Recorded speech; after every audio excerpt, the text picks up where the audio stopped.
the freight tunnel that you were campaigning on last cycle. Any hope of movement on that? Yeah, one of the real disappointments of the first year was, that's the kind of project that, it's a $6-7 million project, right? So, it just has stimulus written all over it, but it's not close to shovel ready. So I spent a lot of time with Jerry Nadler of New York, who is the main cheerleader for that project. Sure. And the answer is that it wasn't ready for stimulus funds, which was terribly disappointing because, how many other, kind of infrastructural commitments are we going to get to that? But the planning is being done on it, and it takes time. While we try to figure out how you do, we're trying to create a category of projects in the broader effort to try to rationalize the way we invest in infrastructure in this country. Because right now the system by which, surface transportation dollars are awarded is political. It's not objective. Planning issue.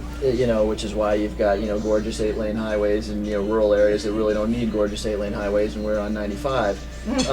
We're trying to create this category, Nadler and a group of others, of projects of regional or national importance that would get funded out of a separate pot that was, not state-driven, not driven by a particular delegation, a particularly powerful senator, but just projects that are identified critical to the economic infrastructure of the nation or of a region that would get funded out of a separate pot.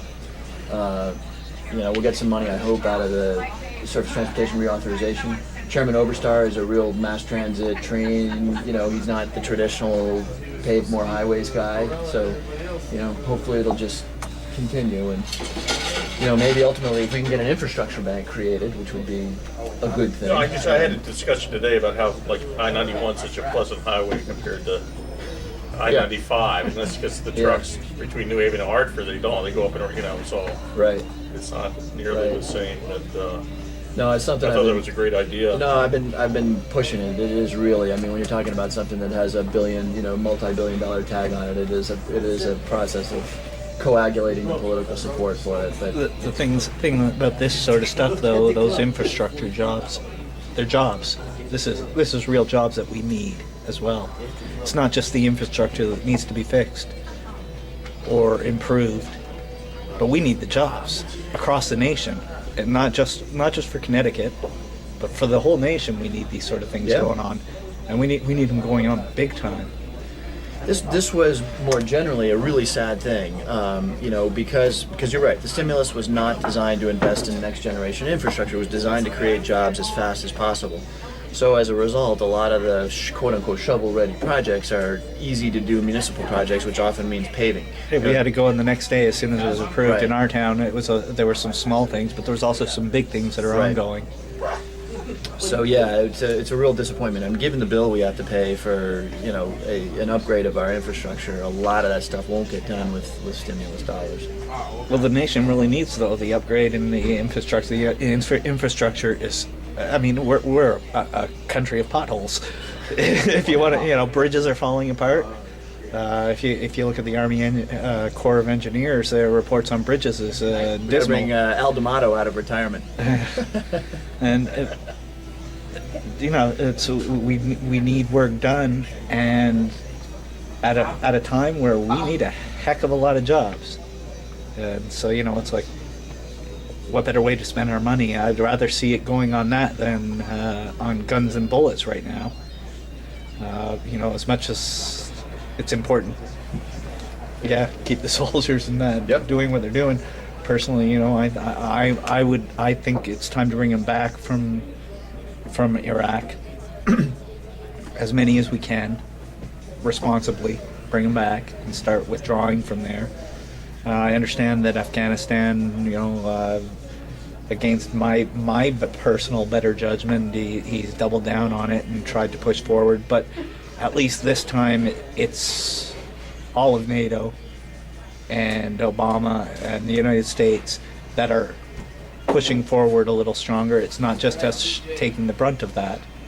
But I would rather see that sort of money come back, and our soldiers come back. God help them. But $100 billion a year.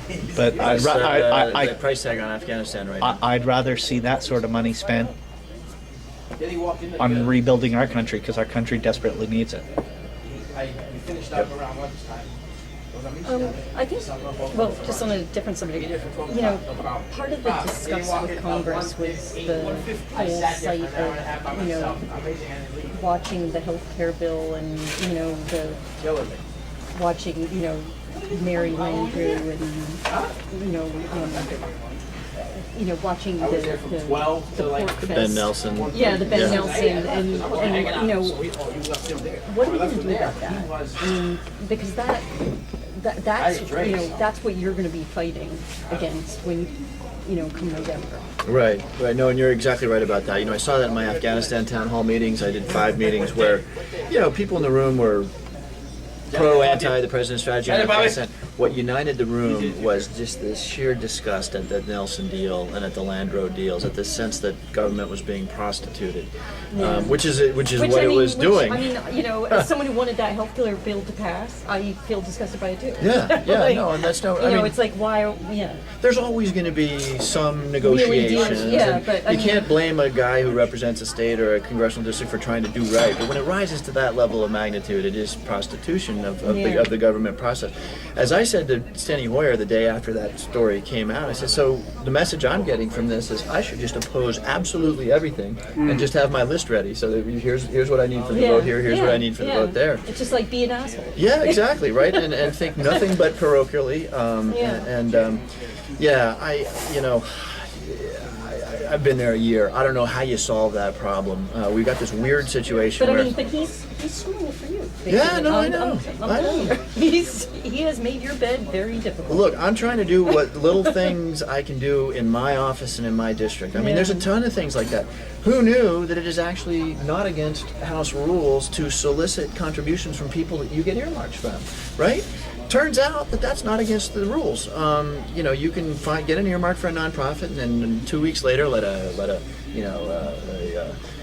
the appropriate period of time go by. Call the board of directors up and ask for campaign contributions, which is, you know, Or just donations awful. for your favorite A clear cause. conflict of interest. So, I mean, Clear conflict in my of office, I've interest said I all won't over the place. solicit or take contributions from anybody for whom we apply, not even get, but apply for an earmark. And there's a lot of stuff like that, you know. A lot of the ethics investigations move very slowly. You know, they should move faster, whether it's Charlie Rangel or, you know, Murtha, God rest his soul. You know, these things should move quickly so that people have a sense that Congress can police itself.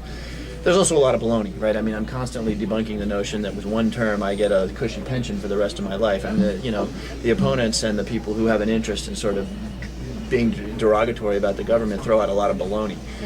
But nonetheless, the institution could use a lot of reform. On the Senate side, though, and again, here's where you get a little bit out of my area of expertise. I mean, we've got this really weird world where, for whatever reason, we've decided that nothing can happen without 60 votes.